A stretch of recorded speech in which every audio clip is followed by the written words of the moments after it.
भाग्य को कोसने वाले लोग इस कहानी को जरूर सुने। गौतम बुद्ध ने कहा है कि किया हुआ कर्म कभी व्यर्थ नहीं जाता। जैसे कर्म किए जाएंगे वैसा ही फल प्राप्त होगा। कई लोग कहते हैं मेरा तो भाग्य ही खराब है। ये शब्द अमूमन आपने सुने होंगे या कभी न कभी कहे भी होंगे, क्योंकि अक्सर जब हम कोई कार्य करना चाहते हैं तो अचानक कोई घटना या संकट हमें यह कहने पर मजबूर कर देता है मेरा तो भाग्य ही खराब है।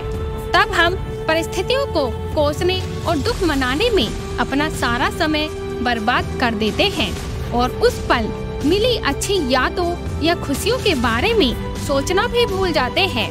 आइए इस बात को कहानी के द्वारा समझते हैं।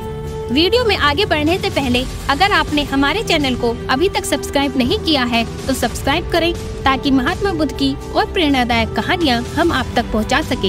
एक बार एक इंसान अपनी जिंदगी से बहुत परेशान था। वह हर समय अपने आप को कोसता रहता था कि क्या जिंदगी मिली है, मेरा क्या जीवन है, हर परेशानी मेरे साथ ही है, हर दुख मुझे ही आकर घेरता है, हर झंझट मेरे ही सर पर पड़ती है।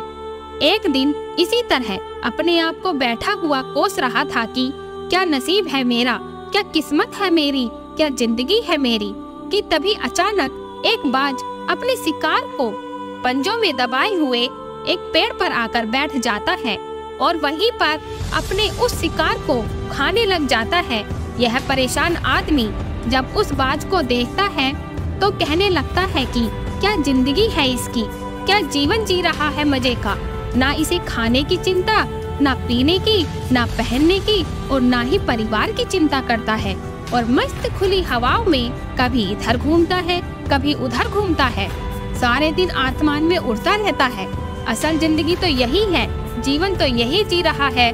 और फिर वह आसमान की तरफ देखकर जोर जोर से चिल्लाता है कि काश मैं भी एक बाज होता तो मुझे भी कोई दुख न होता, मुझे भी कोई परेशानी न होती, काश मैं भी एक बाज होता।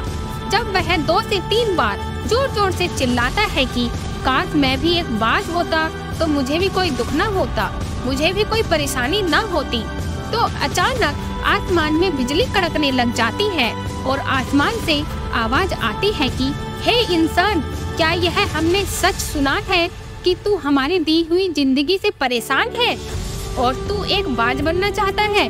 तो इस आकाशवाणी को सुनकर यह इंसान हैरान रह जाता है और आसमान की तरफ देखकर कहता है कि हाँ, मैं सच में अपनी इस जिंदगी से बहुत परेशान हूँ, क्योंकि हर परेशानी मेरे साथ ही है, हर दुख मुझे ही है, हर तकलीफ मेरे ही साथ है। तो आसमान से फिर आवाज आती है कि हे इंसान, एक बार फिर सोच ले, हमने तुझे बड़ी प्यारी जिंदगी दी है, लेकिन अगर फिर भी तू चाहता है कि हम तुझे बाज बना दें तो हम तुझे बाज बना देंगे, लेकिन अगर एक बार हमने तुझे बाज बना दिया तो फिर हम तुझे बाज से इंसान दोबारा नहीं बनाएंगे।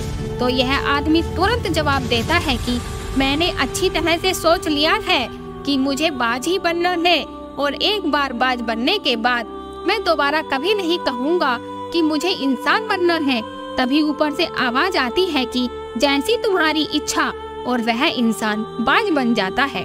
बाज बनते ही वह इंसान खुली हवाओं में उड़ने लगता है, कभी उड़ता हुआ इधर चला जाता है, कभी उड़ता हुआ उधर चला जाता है और सोचता है क्या मजे की जिंदगी है।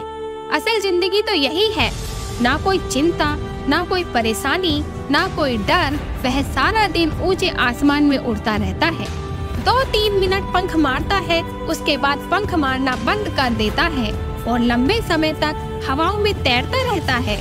इसी तरह हवाओं में तैरते हुए शाम का समय नजदीक आ जाता है तो वह सोचता है कि मेरे पास रहने का एक ठिकाना भी होना चाहिए, मेरा अपना एक घर होना चाहिए जहाँ मैं रात में आराम कर सकूं।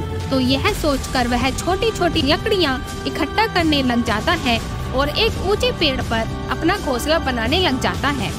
एक एक लकड़ियाँ इकट्ठा करके वह अपने लिए एक सुंदर सा घोंसला तैयार कर लेता है और रात में उसी में सो जाता है और सोचता है सुबह उठकर शिकार भी करूँगा और सुबह उठकर फिर से मौज मस्ती भी करूँगा। खुली हवाओं में उड़ूंगा। सुबह होते ही वह शिकार की तलाश में निकल पड़ता है। हवाओं में उड़ता रहता है, ऊपर से जाकर देखता है कि कहीं जमीन में मुझे कोई शिकार नजर आए तो मैं तुरंत जाकर उसे दबोच लूं और वहीं पर खा लूं। लेकिन उसे कोई शिकार नजर नहीं आता। काफी समय बीत जाता है। वह लगातार ऊंचाई से शिकार को ढूंढता रहता है, लेकिन उसे कोई शिकार नहीं मिलता। पास एक जंगल होता है, यह उस जंगल में चला जाता है, यह सोचकर कि शायद वहाँ कोई अच्छा सा शिकार मेरे हाथ आ जाए। यह जंगल के ऊपर उड़कर शिकार को ढूंढता रहता है। जंगल के अंदर जाकर भी शिकार को ढूंढता है, लेकिन इसे वहाँ भी कोई शिकार नहीं मिलता। शाम का समय नजदीक आ जाता है तो मायूस होकर वापस अपने घोंसले की तरफ लौट रहा होता है कि रास्ते पर थक कर एक पेड़ के ऊपर बैठ जाता है। जब यह उस पेड़ के ऊपर बैठा होता है तो उसकी नजर एक बीमार चिड़िया पर पड़ती है जो चोटिल अवस्था में होती है। यह तुरंत जाकर उसे दबोच लेता है, उसके पंख निकाल कर अलग कर देता है और उसे खा जाता है। उस चिड़िया को खाने के बाद वह अपने घोंसले की तरफ उड़ जाता है और रास्ते में सोचता है कि चलो बीमार चिड़िया ही सही, लेकिन कुछ तो खाने को मिला। वह अपने घोंसले पर पहुंचकर आराम करने लगता है और सोचता है सुबह एक अच्छा सा शिकार पकड़ूं और अपनी भूख मिटा लूंगा। जैसे ही सुबह का प्रकाश होता है यह निकल पड़ता है। अपने शिकार की तलाश में हवा में उड़ता रहता है, लेकिन आज फिर कोई शिकार इसके हाथ नहीं आता। काफी समय बीत जाता है। यह ऊंचाइयों पर जाकर अपनी तेज नजरों से शिकार को ढूंढने की पूरी कोशिश करता है, लेकिन इसे कोई भी शिकार नजर नहीं आता। फिर यह पास के उस जंगल की तरफ चला जाता है, लेकिन इसे वहाँ भी कोई शिकार नहीं मिलता। इसी प्रकार पूरे दिन उड़ते उड़ते शाम का समय नजदीक आ जाता है तो यह निराश होकर वापस लौटने लगता है और रास्ते में एक पेड़ पर आकर बैठ जाता है। सोचता है शायद आज फिर कोई बीमार चिड़िया मेरा इंतजार कर रही हो, लेकिन हर बार किस्मत मेहरबान थोड़ी होती है। आज इसे कोई बीमार चिड़िया नहीं मिलती। यह थक हार कर वापस अपने घोंसले की तरफ चल पड़ता है और घोंसले पर पहुंचकर भूखा प्यासा ही सो जाता है और सोचता है कल सुबह एक बड़ा सा शिकार पकड़ लूंगा और आज की भूख भी मिटा लूंगा। रात को अपने घोंसले में सोया होता है, गहरी नींद में होता है कि तभी एक भयानक तूफान आता है। इस तूफान की हवा इतनी तेज होती है कि इसके घोंसले को उड़ाकर एक जगह फेंक देती है और उसे कहीं दूर दूसरी जगह फेंक देती है। तो यह जहाँ पर गिरता है वहाँ नीचे एक नोकदार लकड़ी पड़ी होती है जो इसके पंजे में गड़ जाती है और इसे बुरी तरह घायल कर देती है। तूफान के रुकने के बाद बारिश शुरू हो जाती है। तेज बारिश होती रहती है, पर यह किसी तरह से पेड़ों के नीचे छुपकर बैठा रहता है। बड़ी मुश्किल से इसकी रात कटती है। जब सुबह होती है तो बारिश रुक जाती है। बारिश के रुकते ही चारों तरफ खुशियाँ छा जाती है, चारों तरफ हरियाली छा जाती है। नदियाँ और झरने तेजी से बहने लगते हैं। सब कुछ फिर पहले जैसा ही हो जाता है, लेकिन यह बाज अब पहले के जैसा नहीं रहा। इसका पाँव बुरी तरह घायल हो चुका है। इसके पंजे में जो लकड़ी लगी थी उसकी वजह से इसका पंजा बुरी तरह छत बिछत हो जाता है। और मैं आपको बता दूं कि बाज का जो पंजा होता है वह उसके शिकार को पकड़ने के लिए सबसे जरूरी होता है, क्योंकि बाज अपने पंजों से ही अपने शिकार को पकड़ता है, दबोचता है और फिर अपनी चोंच के माध्यम से नोच नोच कर खाता है। लेकिन अब इस बाज का पंजा बुरी तरह से घायल हो चुका था और वह पिछले 2 दिनों से भूखा भी था। यह शिकार की खोज में थोड़ा सा उड़ता है कि शायद फिर कहीं कोई बीमार चिड़िया इसे मिल जाए, लेकिन कहाँ बार बार कोई बीमार चिड़िया मिलने वाली थी। वह कुछ देर तक उड़ता है, लेकिन फिर भूख और दर्द के मारे थक कर एक पेड़ पर आकर बैठ जाता है। वह पेड़ पर आकर बैठ तो जाता है, लेकिन उसे पता नहीं था कि यहाँ एक और मुसीबत उसका इंतजार कर रही है। और वह मुसीबत यह थी कि 8-10 कौवा का एक झुंड मिलकर इसे परेशान करने लग जाता है। इसके ऊपर आकर इसके घाव में चोट मारने लग जाते हैं। उन्हें भी पता चल जाता है कि यह बाज घायल है और भूख की वजह से कमजोर भी है। यह बाज उनसे बचने के लिए थोड़ा सा उड़ता है और फिर जाकर बैठ जाता है। उनसे पीछा छुड़ाने का प्रयास करता है, लेकिन वह फिर इसके पीछे आ जाते हैं तो यह फिर उड़कर थोड़ी दूर चला जाता है, लेकिन वह इसका पीछा नहीं छोड़ते और बार बार इसके पास आकर इसे परेशान करते हैं।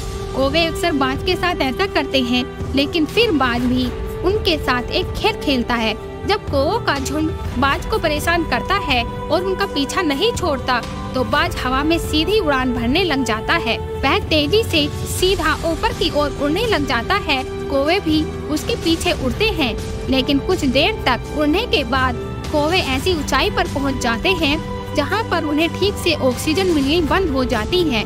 उनका दम घुटने लग जाता है, उनकी सांस रुकने लग जाती है। तो फिर वह वहां से ऊपर नहीं जा पाते, क्योंकि बाज तो बादलों से भी ऊपर उड़ सकता है, लेकिन कौवे वहां से ऊपर नहीं जा पाते और वो नीचे आने लगते हैं।